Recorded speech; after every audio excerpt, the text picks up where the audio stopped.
Liberal Viewer presents. So, welcome to the November 4th edition of Liberal Viewer Monday Media Mix-Up. Thanks for joining me and Cheech the Cat here for the Election Eve edition of Monday Media Mix-Up. Right before what they keep saying is the most important election of our lifetime, and it's all happening tomorrow. And I picked out the 10 best, most newsworthy clips from the Sunday morning news analysis shows from the big five corporate outlets of ABC, NBC, CBS, and Fox News, the so-called corporate media here in the United States. That's like the best air quotes I've ever gotten the cat to do, for what should be a really informative, educational, fair use media criticism and political commentary show for you all today. The big question, topic of the video: can Kamala Harris save U.S. democracy? Because that's literally on the line in this next election as to whether we're going to continue being a robust democratic republic where the rule of law is obeyed, where we have a peaceful transfer of power. One candidate believes in all that, one does not. Spoiler alert, Kamala Harris is the one who could possibly save U.S. democracy, but we won't know till tomorrow. It's all tied up. The polls are so close, but what's most maddening about the tied poll, the polls being all tied up in all 7 battleground states, is they can't even predict that it's going to be close, because within the margin of error of all those polls is it could be like a 7-state sweep for either candidate. And there's even some good news for Democrats from this Iowa poll that I'll talk about when we get to those news summaries. But as someone who's watched a lot of MSNBC and Fox News today, like several hours of both in preparation for this program, I can tell you, if you're looking for signs that your side is going to win, there are signs that you can point to. And that's because it's all tied up and we have to wait and see.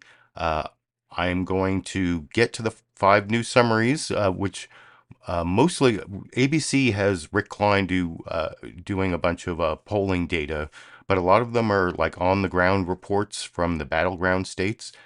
Before I get to the news summaries, and from longest to shortest, for us to juxtapose, I want to start with the political comedy, the big breaking news over the weekend, a surprise visit to Saturday Night Live by the actual candidate, Kamala Harris, talking to the woman who does the impersonation of Kamala Harris, Maya Rudolph, on Saturday Night Live, even starting with a little bit of self-deprecating humor about her laugh over in this clip. I don't really laugh like that, do I? A little bit. Now, Kamala, take my Pamela. The American people want to stop the chaos And end the drama. with a cool new stepmamala. Kick back in our pajamas and watch a rom Kamala. So yeah, you can watch that whole cold open with the 90 seconds of Kamala Harris as part of it at a link I put down in the video description. The whole cold open is available free on the Saturday Night Live YouTube channel. It's like 7-8 minutes long, I think, with a bunch of different parts. But I thought that Kamala Harris performed well in that Saturday Night Live skit. It made her relatable. Like I said, there was some self-deprecation in the skit, but there was a lot of warmth and joy, I guess, as they say. There was a lot of joy in there, and the one thing I can say, like I was saying, how there are good signs for both campaigns. Well, one of the best signs for the Kamala Harris campaign is they're ending strong. They're ending on message. You can't really say that for the Donald Trump campaign. And a lot of that is reported in the news summaries. So I'm going to get to those now. The longest one is NBC News Meet the Press. We have Kristen Welker doing some of the news summary, and then Dasha Burns in North Carolina, Yamiche Alcindor in Michigan. After that, they actually go to Steve Kornacki, but I decided to cut that part. I would have been like 12 minutes long if I've included the Steve Kornacki, and I have been criticizing Meet the Press for spending so much time on the polls right at the beginning, so we'll see if this reporting from Yamiche Alcindor and Dasha Burns, I have Dash Burns written in my video description here, but it's actually Dasha Burns in North Carolina, that I'll talk about with you a little more after we watch it together over here. Good Sunday morning from our election headquarters at 30 Rockefeller Plaza in New York. With just 48 hours until Election Day, the stakes could not be higher in what may be the closest election in recent memory, as former President Donald Trump and Vice President Kamala Harris promised two starkly different paths for the country. As president, I pledge to seek common ground and common sense solutions to the challenges you face. I am not looking to score political points. I am looking to make progress. We will not be invaded. We will not be occupied. We will not be overrun. We will not be conquered. We will be a free and proud nation once again. More than 72 million Americans have already cast their ballots. 7 states will decide the election, and never in recent memory have the polls been so close in those battleground states on the weekend before Election Day. But will the battleground expand?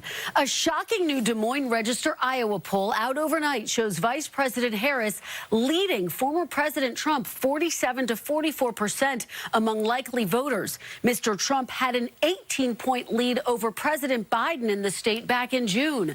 The startling reversal driven by the gender gap and the strength of independent women who back Harris by a 28-point margin.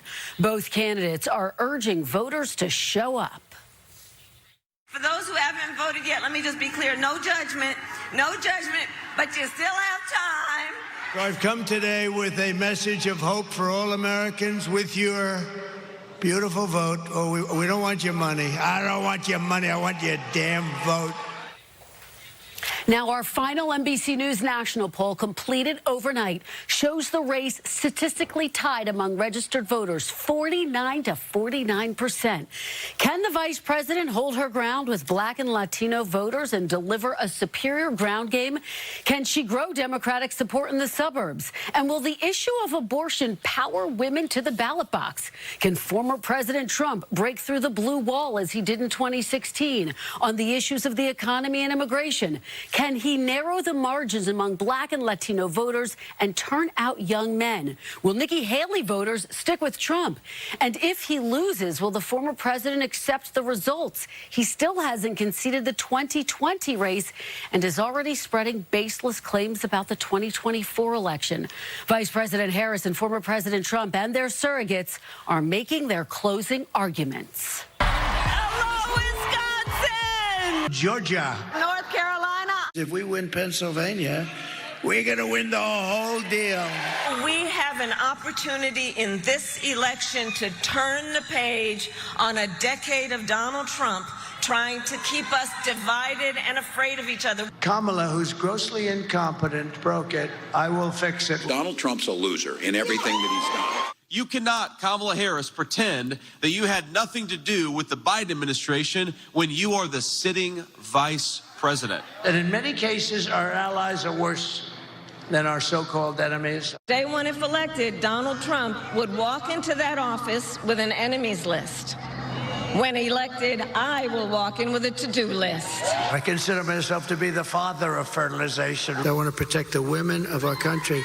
I'm going to do it whether the women like it or not. We have to choose leaders who embody the values we seek to pass on to our children. She's violated her oath, eradicated our sovereign border, and unleashed an army of gangs and criminal migrants from prisons and jails. Make the margin of victory so big that you know what can't happen.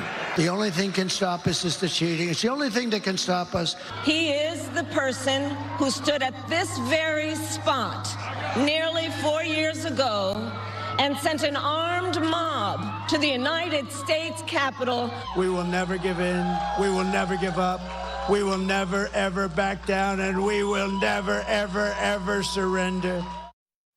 We begin this morning in the battleground states. North Carolina was the state former President Trump won in 2020 by the smallest margin, and both candidates held events there on Saturday. Already, more than 4 million people have voted in the state, despite the huge impact of Hurricane Helene. NBC's Dasha Burns is in Greensboro, where the former president held a rally last night. And Dasha, you just spoke with the former president this morning. What did he tell you? Yeah, Kristen, good morning. That's right. I just got off the phone with the former president moments ago. I asked him about that stunning new Des Moines Register poll showing Harris leading in typically red Iowa. He told me the poll is, quote, fake, and called the pollster Ann Seltzer a, quote, Trump hater, though he has called her a talented pollster in the past, and praised that very same poll earlier this year when it showed him leading big in the Iowa caucuses. Experts widely see that poll as reputable. I also asked the former president about the gender gap that's been defining this election. I asked what is his message to women who are thinking about voting for Vice President Harris. He said, quote, you're voting for the wrong person and will end up in a depression, and you're not going to be safe. Now, the former president has largely leaned into talking points and platforms that cater to male voters. His closing message for women has been focused mostly on safety and on access to IVF. He recently received some backlash for his remarks, saying that he'll protect women, quote, whether they like it or not. And overnight here in North Carolina, he referred to himself as the, quote, father of fertilization. And Kristen, at that same rally, the former president laughed at and leaned into some crude comments from a supporter who shouted that Vice President Harris, quote, worked on the corner, a phrase that's used to describe prostitution. Mr. Trump said that, quote, this place is amazing. Just remember, it's other people saying it, not me. And Kristen, this is representative of the tone that has turned off female voters that we've talked to across battleground states and here in North Carolina, where the former president is playing a bit of defense despite the fact that he won the state in 2 consecutive elections. Kristen? Dasha, fantastic job getting that phone interview. We're going to talk with Steve Kornacki about that Iowa poll that you mentioned. Thank you so much. Today, Vice President Harris is in Michigan working to shore up the blue wall, her simplest path to winning the White House. Nearly 2.8 million people have already cast ballots, and early in-person voting ends today. NBC's Yamiche Alcindor joins us from Detroit. So, Yamiche, what are you hearing from inside the Harris campaign? And I know you spoke with the vice president earlier this week.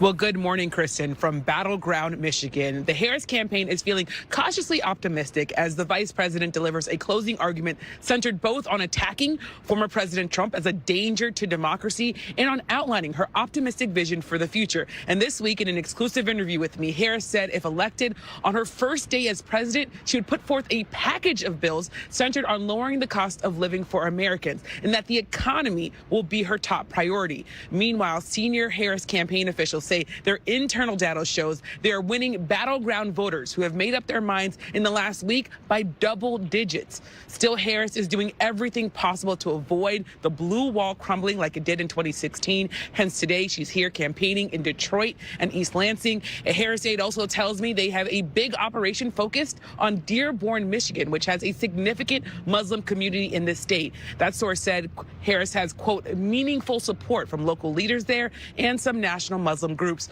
But Harris campaign events have been often interrupted by pro-Palestinian protesters, calling attention to the civilian death toll in Gaza. So there is still a question of whether those voices will negatively impact her by staying home or voting third party. Kristen? Yeah, the all-important blue wall. Great job getting that interview with the vice president. Thank you, Yamiche. Turning now to our brand new NBC News poll, national political correspondent Steve Kornacki. So they do go to Steve Kornacki, and I'm not going to show you that. Though, if you go down in the video description under sources, there's a link to the entire Meet the Press episode on the NBC News YouTube channel for free. So you can go watch that afterwards if you're really interested. But I thought that was a good news summary and a better use of the beginning of the program than going straight to the polls with Steve Kornacki, although it would have been better if they had a little more explication at the beginning about the surprise Iowa poll. You'll hear more about that. from Rick Klein in this ABC This Week with George Stephanopoulos news summary I'm about to show you. George Stephanopoulos says, gives you some news, including, the Meet the Press news summary we just watched.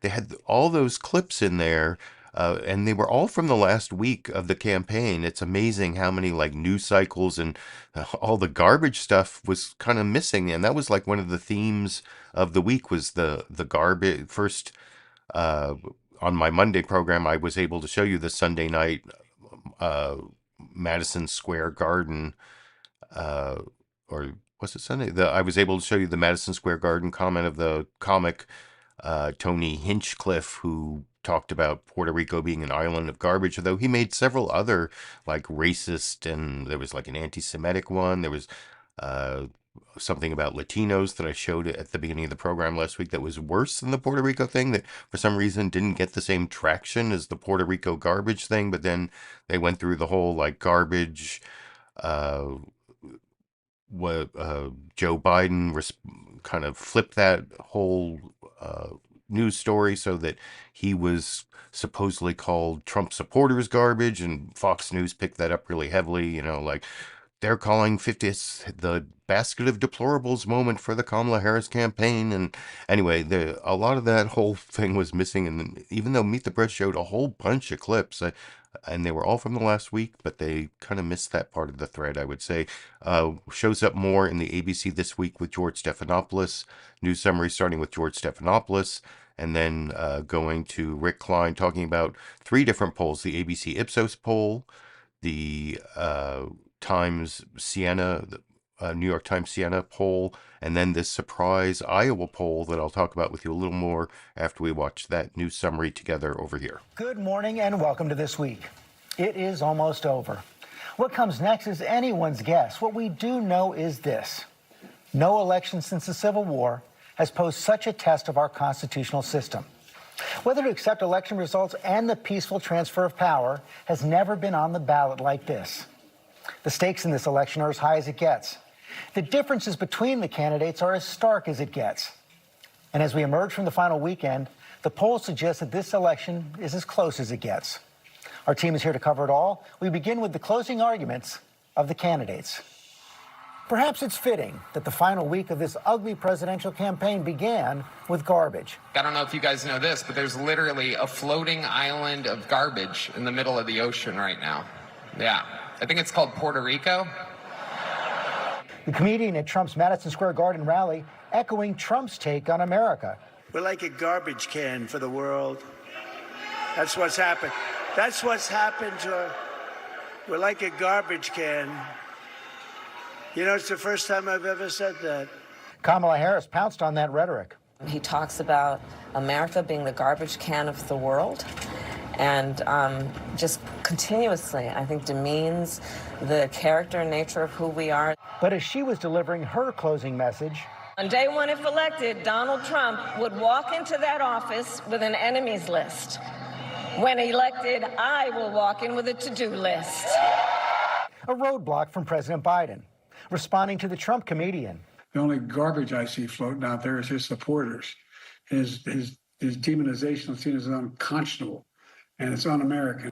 In battleground Wisconsin, Trump seized on Biden's words, accusing the president of calling Trump's supporters garbage. How do you like my garbage truck? This truck is in honor of Kamala and Joe Biden. But when Trump tried to close the gender gap with this, I want to protect the women of our country. They said, sir, I just think it's inappropriate for you to say, pay these guys a lot of money. Can you believe it? I said, well, I'm going to do it whether the women like it or not. I'm going to protect them. It was Harris who pounced. He simply does not respect the freedom of women or the intelligence of women to know what's in their own best interest and make decisions accordingly. But we trust women. Heading into the final weekend, Trump's rhetoric more dark.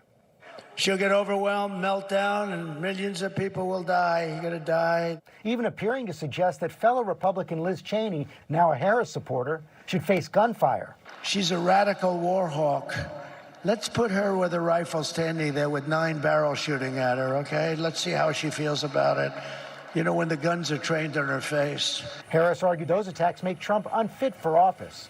Anyone who wants to be president of the United States who uses that kind of violent rhetoric is clearly disqualified and unqualified to be president.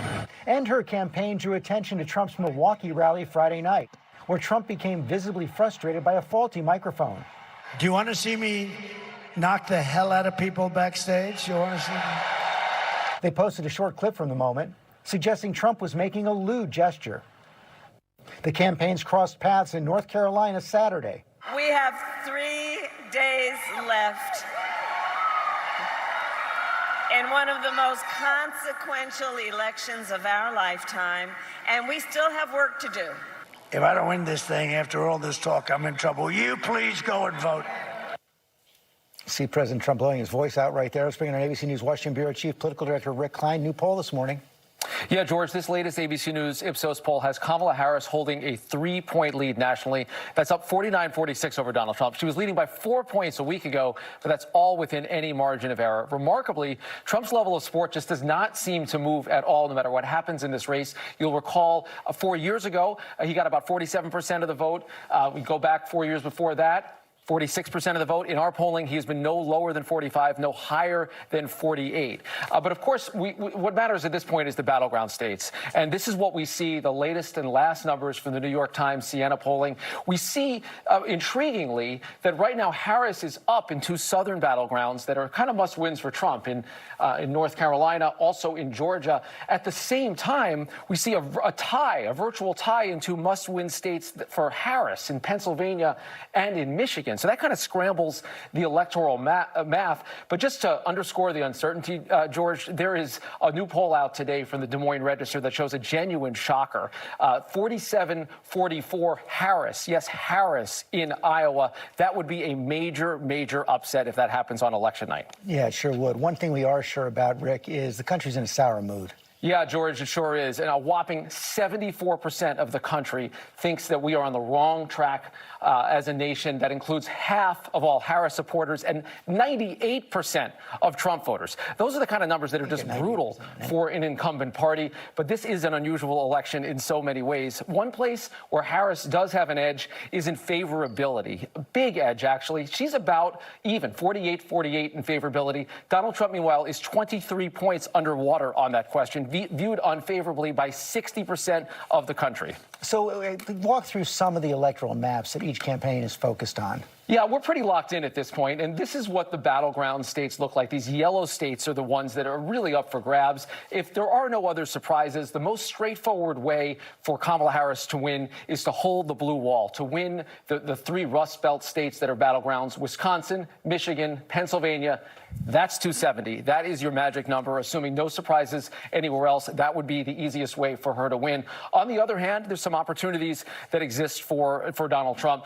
Probably the most likely, Nevada and Arizona, notwithstanding the New York Times poll. There's been some leads there, as well as Georgia and North Carolina. Those are the states that are kind of the most straightforward way for him to win. That leaves him right in the precipice at 268. He would then need to flip either Pennsylvania or Wisconsin or Michigan. Any of the 3 would do. If you take any of those blue wall states, you win. And those states have voted together.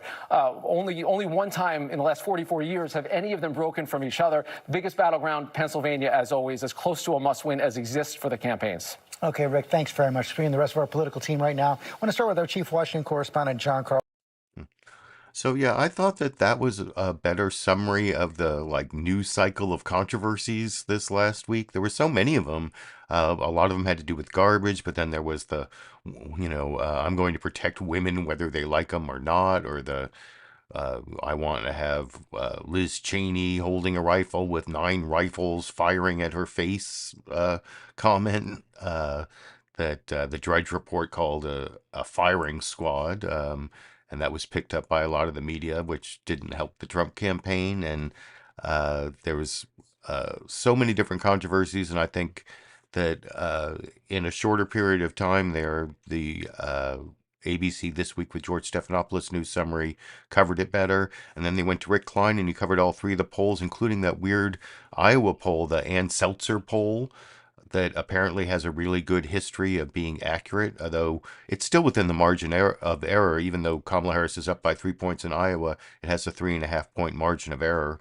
So it could be totally opposite, either.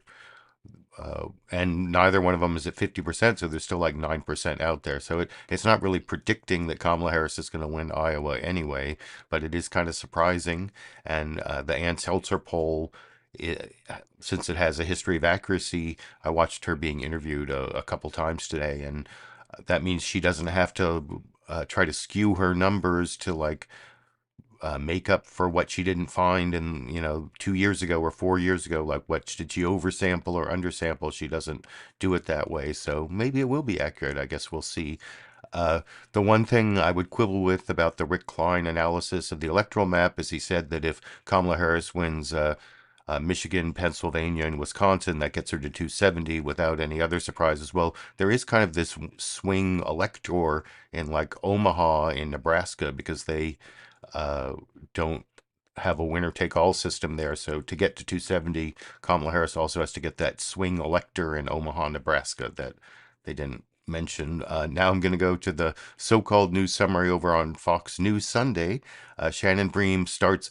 She always is. She's been starting her program with these headlines, but all the headlines are "Set your clocks back," and then that 70 million people have already voted, which I guess that is kind of a headline, and then they're campaigning, which I don't know. It just seems like a lead into the two people at the. I don't think you're going to hear about the women, whether they like it or not, comment here. I can't remember how much of the garbage controversy gets covered with is Aishah Hasnie over with the. First, it's Jacqui Heinrich in Michigan with the Harris campaign, Aishah Hasnie with Trump in North Carolina, and I think they spend more time on Kamala Harris controversies than Trump ones, but we can talk about that a little more after we watch this third of 5 news summaries together over here. Hello from Fox News in New York City. Let's get a check of your headlines. By the way, in case you forgot, today is the first day of standard time. Most Americans turning back the clock and getting an extra hour of sleep. Daylight savings time returns in early March. And as of this weekend, more than 75 million Americans have already cast ballots in our historic 2024 election. That's at least 44% of the entire turnout in 2020, with the majority of early voters opting for in-person voting. Mail-in voting has seen a drop post-pandemic. All 4 presidential and VP candidates have a heavy schedule of campaign appearances today, focusing on battleground states that will likely decide this election, from Pennsylvania and Georgia and North Carolina to Michigan and Wisconsin. In a moment, we will talk with Democratic Senator Mark Kelly from battleground Arizona, and later Trump surrogate Congresswoman Elise Stefanik. But first, we start with team coverage on this last weekend before Election Day, with Aishah Hasnie covering the Trump-Vance campaign in North Carolina, and Jacqui Heinrich with the Harris-Walz campaign in Michigan. Jacqui, we begin with you in Detroit. Shannon, good morning. Vice President Harris is trying to get creative in the final moments of the campaign, diverting Air Force 2 overnight for a surprise appearance on SNL. The American people want to stop the chaos and end the drama. Keep Kamala and carry on. Well, the FCC commissioner says this is a clear and blatant effort to evade the FCC's equal time rule. The purpose of the rule is to avoid exactly this type of biased and partisan conduct, a licensed broadcaster using the public airwaves to exert its influence for one candidate on the eve of an election, unless the broadcaster offered equal time to other qualifying campaigns. Well, President Trump did not receive an invite, according to his campaign, and it's unclear why the show's executive producer changed plans to bring neither candidate on, citing that very law because, quote, you can't have the main candidates without having all the candidates. And there are lots of minor candidates that are only on the ballot in like 3 states, and that becomes really complicated. Team Harris is seizing all opportunities to break through. Her events in Michigan today compete with football, so the answer for her was a 2-minute ad buy during swing state games. And her ads running in Michigan and Pennsylvania show she's trying to court a broad audience with competing views, vastly different messages for Jewish and Arab American voters. I will always stand up for Israel's right to defend itself, and I will always ensure Israel has the ability to defend itself. What has happened in Gaza over the past 9 months is devastating. We cannot allow ourselves to become numb to the suffering, and I will not be silent. Democratic Congresswoman Rashida Tlaib, who is Palestinian, declined to endorse Harris at a Michigan rally on Friday. And President Biden this weekend made Harris's unity pitch a bit harder with another crass remark about Republicans. There's one more thing Trump and his Republican friends want to do. They want another giant tax cut for the wealthy. Now, I know some of you guys are tempted to think it's macho guys, but I'm serious. These are the kind of guys you like to smack in the ass. The Harris campaign is publicly projecting confidence, pointing this morning to a new New York Times poll that they say affirms their internal data that shows late deciders are breaking for Harris by a double-digit margin, Shannon. All right, Jackie, we'll break down those latest results with the panel coming up. Thank you very much. Joining us now, Aishah Hasnie in North Carolina. Good morning. Shannon, good morning to you. The Trump campaign feeling mighty good about the groundwork that they have laid here in the battleground state of North Carolina. And it is a very critical state for them in order to get to the White House. In the meantime, the former president seems to be shifting his final pitch, his final message, really primarily towards those suburban female voters. Watch. The suburbs are under attack right now. When you're home in your house alone, and you have this monster that got out of prison. He's got, 6 charges of murdering 6 different people. I think you'd rather have Trump. And that message comes as a new Des Moines Register poll has Harris now beating Trump by 3 points in Iowa. It's a shock poll. It reveals that female voters are carrying her in that state. I've been talking with the Trump campaign about this poll. They're calling it an outlier. They say, while it might be close in those battleground states, it is not close at all in Iowa. And they're questioning, in fact, the timing of the release of this right before all of these Sunday shows today. The campaign also pointing to an Emerson poll instead that has Trump up by 10 points in Iowa, saying this: Emerson College far more closely reflects the state of the actual Iowa electorate and does so with far more transparency in their methodology. Now, Trump is nonstop for the next 48 hours. He'll make 7 stops across 4 battleground states, and perhaps a little bit of superstition, Shannon. Trump is ending his 2024 campaign with a primetime rally in Grand Rapids, Michigan, just like he did in 2016 and 2020.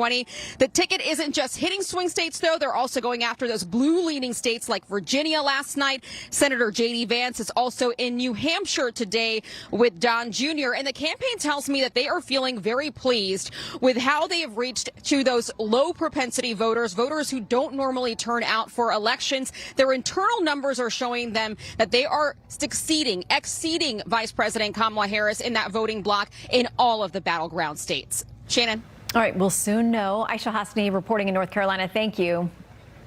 Thanks. All right, joining me now, Arizona Democratic Senator Mark Kelly. And I will have a clip of Senator Mark Kelly, but I think you saw the bias in that report. If you compare that to, say, what you saw from NBC News Meet the Press, even, or what you saw from ABC in terms of the controversies and in terms of what's going on in the 2 different campaigns, you saw that the Aishah Hasnie, Jacqui Heinrich, reporting from the Harris campaign, talked about all these controversies that she was facing, including Joe Biden saying we should smack him on the ass or something. And then the whole SNL appearance was supposedly a campaign controversy. Like, well, I mean, it might be a controversy for NBC, though apparently they gave Trump the equivalent 90 seconds for like a free ad during a NASCAR race or something. But it's not a controversy for the Kamala Harris campaign for sure. Why wouldn't they accept a spot on the Saturday night before the election that made Kamala Harris look good? So yeah, that those controversies were kind of bogus. And then you saw when Aishah Hasnie was covering the Trump campaign there was like no controversy, and nothing about the protect women where they like it or not, nothing about Trump simulating oral sex on a microphone. That seems more crass than what Joe Biden said about smack 'em in the ass or whatever. But of course, none of that made it into the Fox News Sunday news summary. In fact, they spent a lot more, like the one sort of controversial thing they reported on was that Seltzer poll, the Des Moines Register poll in Iowa that showed Kamala Harris beating Donald Trump by 3 points. And most of the coverage of it was like the refutation by the Trump campaign. They spent like more time on that than they spent on the actual poll result. That definitely, all of that fit the description of Fox News as a propaganda outlet for the Republican Party, which of course is what Roger Ailes created Fox News to be, as you can see by reading, Gabriel Sherman's book, The Loudest Voice in the Room, right there is all about that. So I'm now going to go to the next news summary, next shortest one. This is under 5 minutes, thankfully. CBS News Face the Nation, Margaret Brennan does some introduction, and then they actually try to cover four different reporters in 4 different battleground states. So is it worth it? You can let me know what you think after we watch the news summary together over here. Good morning and welcome to Face the Nation. More than 76 million Americans have voted already. That's almost half of those expected to. Our CBS News polling updated overnight shows what we have known for some time. The contests in the 7 battleground states are all essentially tied as they're within the margin of error. We have reporters in all 7 states, and we'll hear from 4 of them today, starting with our Caitlin Huey-Burns, who is in Greensboro, North Carolina. Caitlin? Margaret, former President Donald Trump campaigned here in Greensboro last night and is returning to the state today and tomorrow, all a sign that this state is up for grabs. We can't take a chance of losing the great state of North Carolina. The Tar Heel state has been reliable for Republicans. No Democrat has won it since 2008. But of all the states Trump won in 2020, his victory in North Carolina was the closest. And both campaigns are competing for voters on the same turf. In fact, Trump and Vice President Kamala Harris touched down here at the same time yesterday. Their planes literally parked next to each other on the tarmac. And Democrats hope the state's changing demographics and voters' views on abortion access work in their favor. Republicans, meanwhile, are encouraged by the number of their voters who have already cast ballots. Early voting ended here yesterday.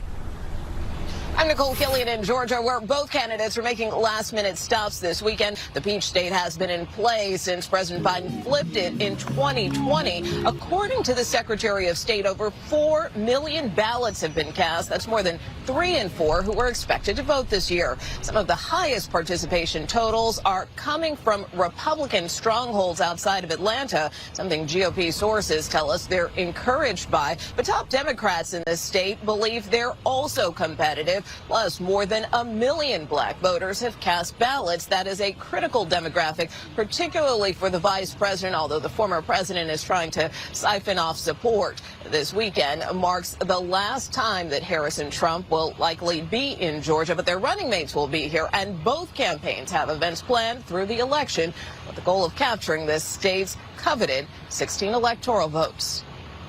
I'm Kris Van Cleave in Scottsdale, Arizona. Already statewide, nearly half of registered voters have cast their vote either in person early or by mail. And that comes after a push by both parties to get people out early, and includes almost everyone at this Vance rally in Scottsdale.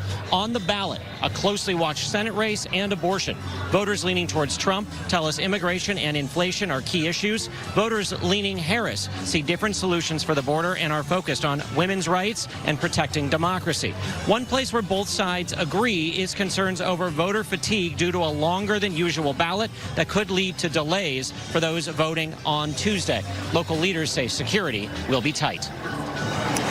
I'm Weijia Jiang in Philadelphia, where the Harris campaign says volunteers have knocked on nearly 1 million doors in Pennsylvania in the last 24 hours alone. Her team believes that an aggressive ground game will drive up Democratic turnout among her base, while the Trump campaign has also worked to expand support from voters of color, especially Black and Latino men. Another top line here in Pennsylvania, the battle of the sexes. A Trump campaign senior advisor says they are banking on a big boost from men and going after those who usually don't vote, especially in rural areas. But the Harris team is confident that women, including moderate Republicans, will seal the deal for a victory. One group of Harris supporters we spoke with, made up of women who identify as lifelong Republicans, say they have talked to thousands of so-called silent Harris voters in the suburbs who plan to vote for the vice president, even though they won't admit it, even to their husbands. We've had a lot of women express a genuine discomfort or almost a fear of telling other people in their lives that they're going to vote for Kamala Harris. But a senior Trump campaign official tells us they do not believe there are enough of those voters to make a real difference. Both nominees plan to hold multiple events in Pennsylvania before Election Day. In fact, Harris will spend all tomorrow storming the state with several stops, ending right here in Philly for her grand finale campaign rally. Margaret? That's Weijia Jiang in Philadelphia. We go now to Florida Republican Senator Marco Rubio.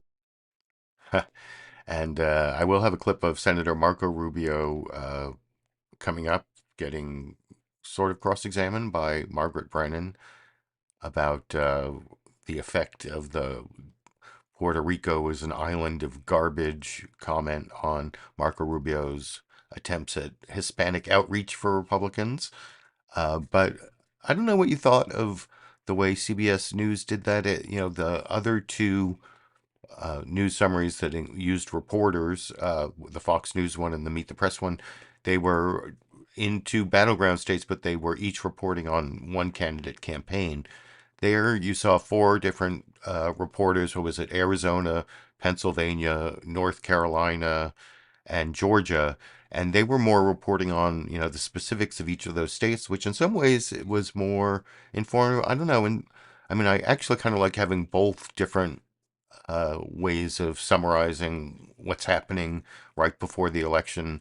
Being able to use both news summaries to get different perspective, both from the campaigns and then just focusing on the particulars of the states themselves. So you can let me know which one you think is better, or maybe they're best when combined. And then I'll go to the final news summary, CNN State of the Union, Dana Bash doing the news summary in about 90 seconds, just hitting a couple of the high points, the Kamala Harris SNL appearance without all the controversy, and the surprise Des Moines Register poll on Iowa over in this clip. Hello, I'm Dana Bash in Washington, where the State of our Union is marking Election Eve. The presidential election is in just 2 days, and Vice President Kamala Harris and former President Donald Trump are spending their closing hours warning about each other. This is someone who is increasingly unstable, obsessed with revenge, consumed with grievance. She's not a president. She'll get overwhelmed, melt down, and millions of people will die. You're going to die. This morning, a host of new polling shows that candidates are still locked in an extremely tight race amid signs that late deciding persuadable voters are breaking towards Harris. A key Iowa poll surprised the political world last night, showing Harris rising in that red state, fueled by support from older white women and independent voters, while new swing state polls show a squeaker as Trump raises the pressure on Harris and the Democratic must-win state of Pennsylvania, which she acknowledged yesterday on Saturday Night Live. I'm going to vote for us. Great. Any chance you are registered in Pennsylvania?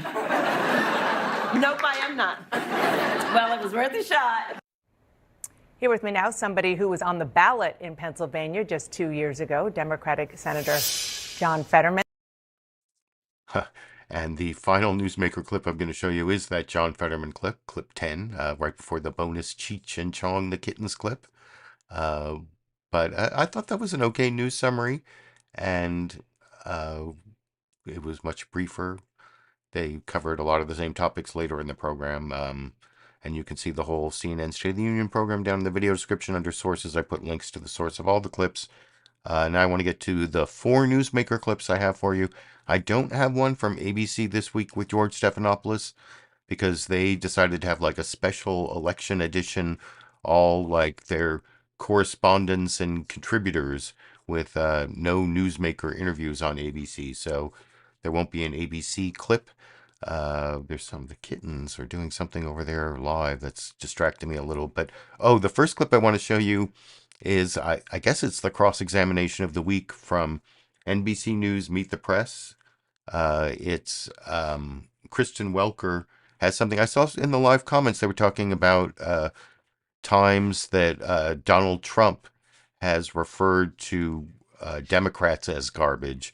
And so first you'll see that Kristen Welker asked Governor Doug Burgum, the Trump surrogate, about the garbage comment, and or when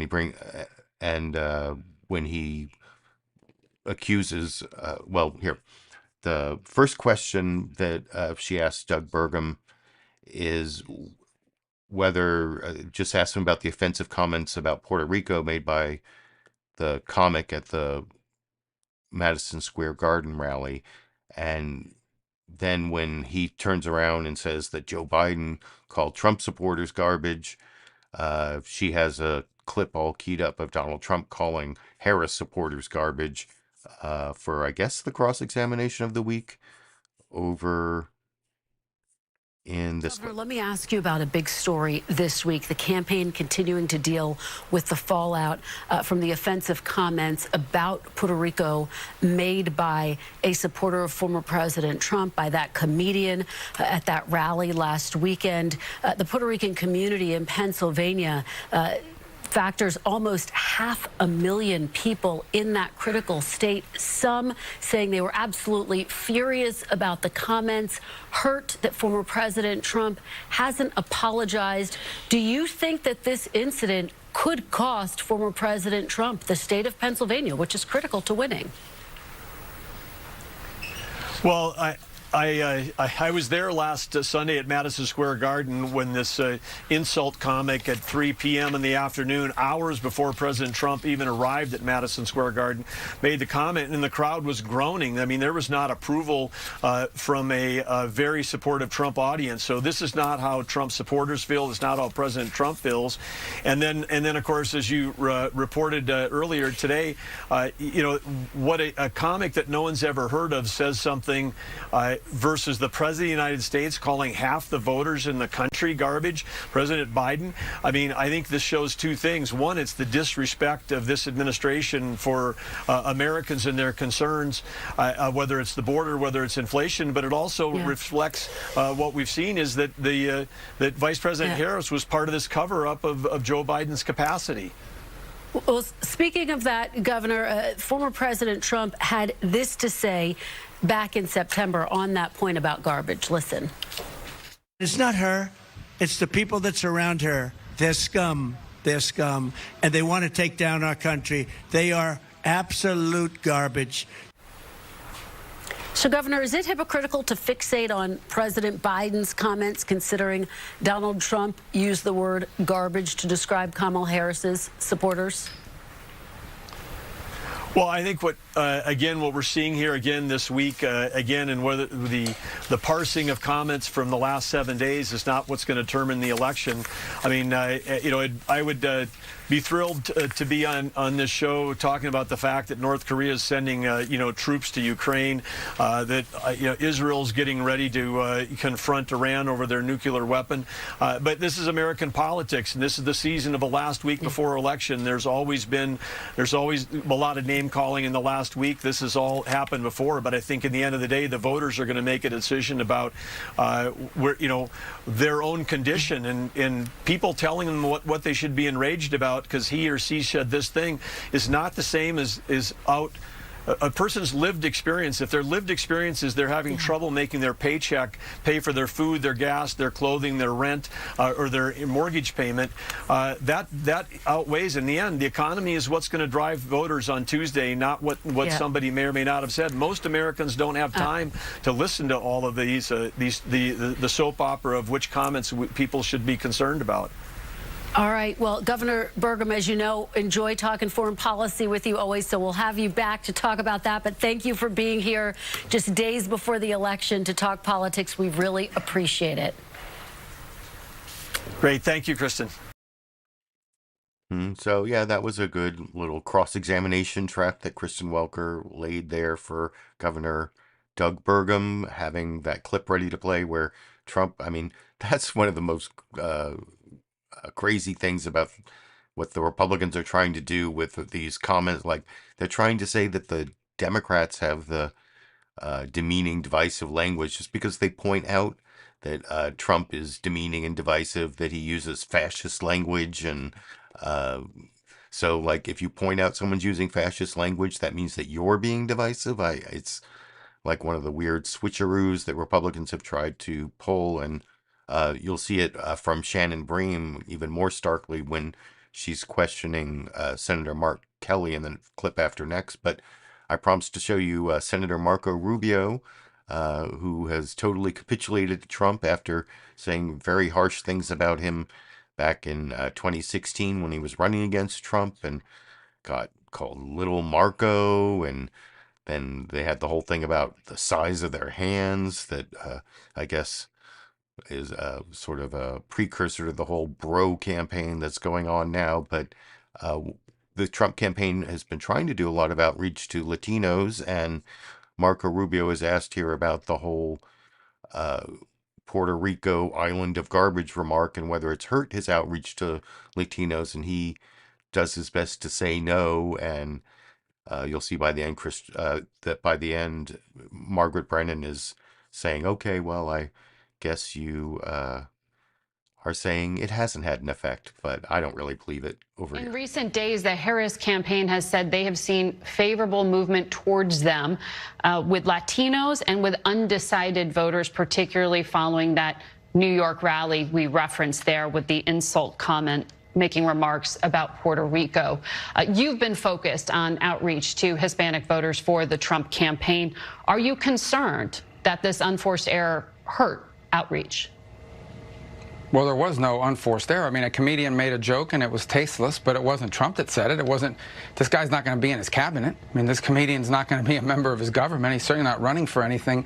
It was a comedian who tells tasteless jokes all the time. I encourage everyone to, well, I guess watch segments of the Tom Brady roast and you'll see the kind of jokes he tells. He's an insult comic. Look, there's no new outreach to... Yeah, I mean, I don't know. He spoke 2 hours before Trump. Well, again, I think what's more relevant, if you want to say, okay, so if it had to be done in hindsight, the guy probably doesn't get invited, okay, especially with a joke like that. But I think more relevant is the fact that the sitting president of the United States said out loud what most people in the Democratic Party and hierarchy believe, and that is that anyone who votes for Donald Trump is garbage, is a racist, is a hater, is a Nazi, as the vice president candidate of theirs has accused anyone who attended the Madison Square Garden rally. MSNBC was running images of Nazi rallies from Germany side by side with images from Madison Square Garden. You asked me, why are they so confident? If you're so confident about victory, the way that the Harris people say they are, then why would you be out there attacking, not Donald Trump, attacking anyone who's thinking about voting for him by labeling them as if you vote for Donald Trump, you're this evil, horrible human being? That doesn't seem to me like the actions of a confident campaign. It seems to me like the actions of a scared one. Well, I was speaking specifically about that outreach that you've been doing to Hispanic voters. It sounds like you think this is a negligible, but let me ask you about women voters, because we're seeing... And you can see the entire Face the Nation episode on the Face the Nation or Face the Nation channel on YouTube. It'll link down under sources.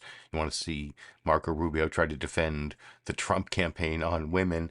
But you Margaret Brennan did not do the cross-examination you saw from Kristen Welker and let Marco Rubio get away with saying that it's like the Harris campaign that has all the divisive, horrible rhetoric. And you'll see that switcheroo, like I said, also in Shannon Bream's questioning of Mark Kelly, Senator Mark Kelly, who's there as a Kamala Harris surrogate on Fox News Sunday, saying, well, Harris is saying all these nasty things about Trump, that he's a fascist and a threat to democracy. So if he wins, are you going to certify the election results? Will Kamala Harris certify the election results? Like trying to make it seem like the Democrats are the problem when it comes to not accepting election results. And when Senator Mark Kelly pushes back and talks about how Trump is the one who doesn't believe in the peaceful transfer of power, she does like a pushback that just shows what hack she is. Like, well, he did leave power. That's the worst Republican line of all. Like, just because his coup failed on January 6th and he couldn't hold on to power anymore, and just yesterday, I believe Trump said in one of his rallies that he shouldn't have left. So Shannon Bream's really partisan pushback here isn't even true based on what Trump's thinking now. But I'll talk about that a little more after this clip that I probably pre-criticized for about the length of the clip over here. There's been a lot of language in the closing argument by the vice president that has referred to him as fascist, has talked about threat to democracy, existential threat, bad for the country, divisive, all of those things. So with that in mind, should he win the presidency, you're a member of Congress that will have something to say about that as the electoral votes come in. Would you, as a member of Congress, certify the votes for him should he win on Tuesday or whenever this election is decided? Yeah, absolutely. Do you think the vice president would certify as well? Yes, of course she would. I mean, and Republicans, some of them in the Senate, we understand the importance of the functioning of our government and the peaceful transfer of power. Donald Trump doesn't. He seems to already be trying to set up the conditions where he could do what he did in 2020, do it all over again. But he did leave in 2020. But you're not going to. After he sent a mob to Capitol Hill, I was in the Senate chamber that day. There were people that died that day because Donald Trump refused to accept the election. If it turns out that he wins this election, you're not going to see the same thing from myself and my colleagues, including the vice president. I mean, she understands that the importance of in a democracy that you have to peacefully turn over power. And I will do my best if he was elected. I don't believe he's going to be elected, by the way. The momentum is on the side of Kamala Harris. The American people understand that she wants to be a president for everybody, not just the people who vote for her. And here in Arizona, by the way, we have just yesterday, we knocked on 112,000 doors, made 600,000 phone calls. The energy in this state for Kamala Harris and Democrats, by the way, up and down the ballot, it's tremendous. And I think she's going to win here, and I think she's going to be the next president. Well, the country is definitely going to be watching Arizona as one of the big ones come Tuesday night and beyond. Senator, we thank you for your time. Thank you. So kudos to Senator Mark Kelly for going on Fox News Sunday, and taking the bogus questioning from Shannon Bream, including that, well, he did leave office part that I pre-criticized the clip for.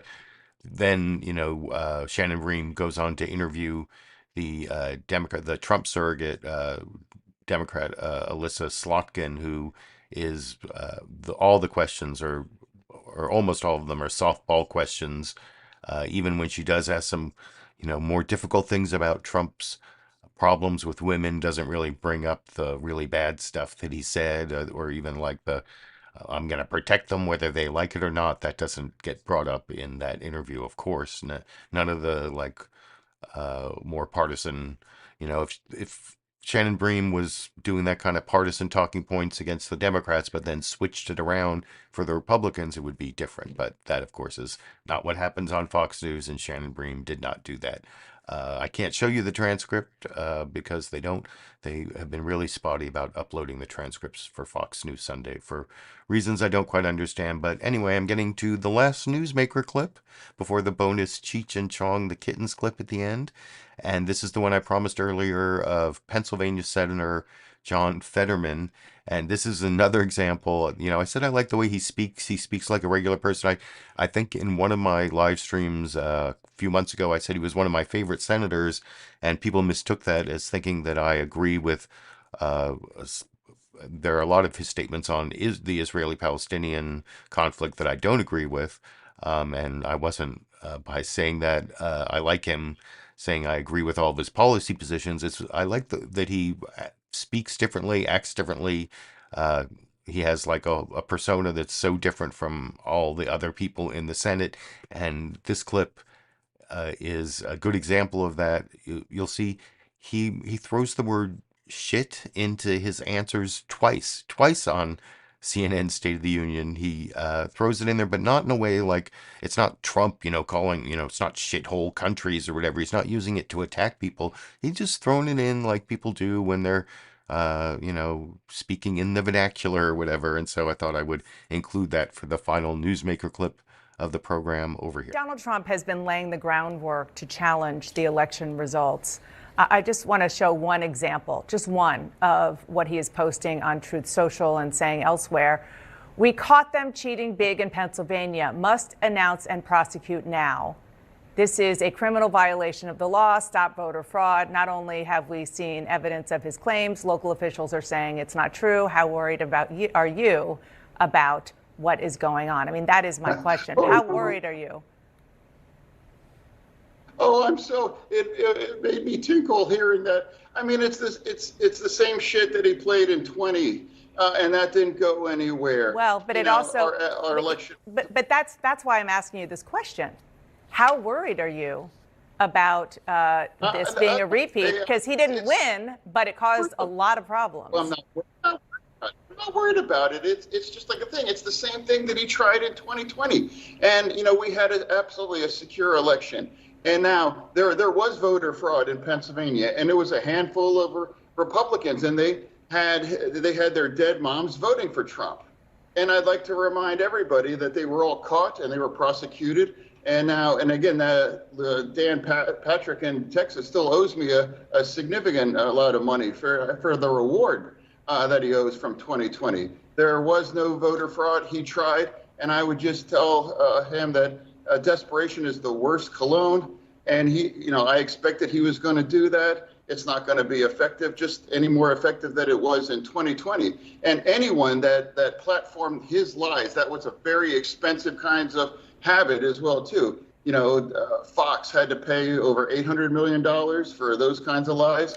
And all of his supporters, they were all dragged into court, and they all turned their minds, and they're like, oh, no, I'm so sorry that I lied. And remember the Kraken, and her defense was nobody takes her impossibly seriously. It's the same sad story that he had in 20. And I'd like to remind everybody that Biden wrecked his shit by 80,000 votes. And now we're going to be back in the same situation. He's going to try to lie and claim these baseless things. But now we're going to have a new team leading America, and that's going to be Harris and Walz. But it is going to be close. So it's going to be close, but Kamala Harris is going to wreck his shit just like Joe Biden did in 2020. Is that? I don't know. I found that whole clip to be amusing, and some of the walk down memory lane of the 2021 election denialism or 2020, late 2020, early 2021. So if Harris actually is going to win, and that's the way I feel like there's going to be a robust turnout of women, and it's going to, just like has happened in a lot of post-Dobbs races, and I think that it is going to go Kamala Harris's way, but I think I know that I'm kind of engaging in wishful thinking, and there's no real evidence that it's going to go one way or the other, or there is evidence in both directions. It's tied, but it could it could be like a sweep of all the. I would love to have a sound rejection of Trump and Trumpism from the American electorate, sweeping across all the battleground states, and maybe even Iowa, maybe maybe Texas, or who knows, or maybe Florida. Those are some of the places where there could be real surprises of states that were supposed to not be battlegrounds that somebody could win. But then you saw Trump in New Hampshire and Virginia. They could, it could go either way, or it could be weeks of waiting. And I guess by next Monday, maybe we'll know. I will be back next Monday with my next Monday Media Mix-Up. But before I finish, I promised a bonus Cheech and Chong the Kittens clip. Last week I showed a toy that Cheech really wanted to play with and Chong totally ignored. Well, this week it's kind of the reverse. Cheech plays with it a little bit, but Chong is much more into this toy that they play in and around the laundry basket with in the bonus Cheech and Chong the Kittens clip over here.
So there you go, one non-political clip to finish up the show, a little palate cleanser. I don't know, it's going to be a long day tomorrow, maybe a long night tomorrow night, maybe it could be a long few days.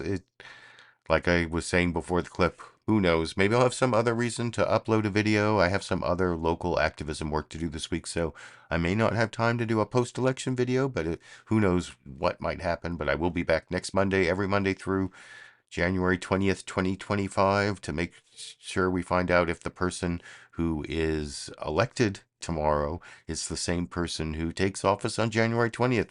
That is still up in the air, as we all know. So see you next Monday. And until then, I guess I will just be seeing all of you around the internet.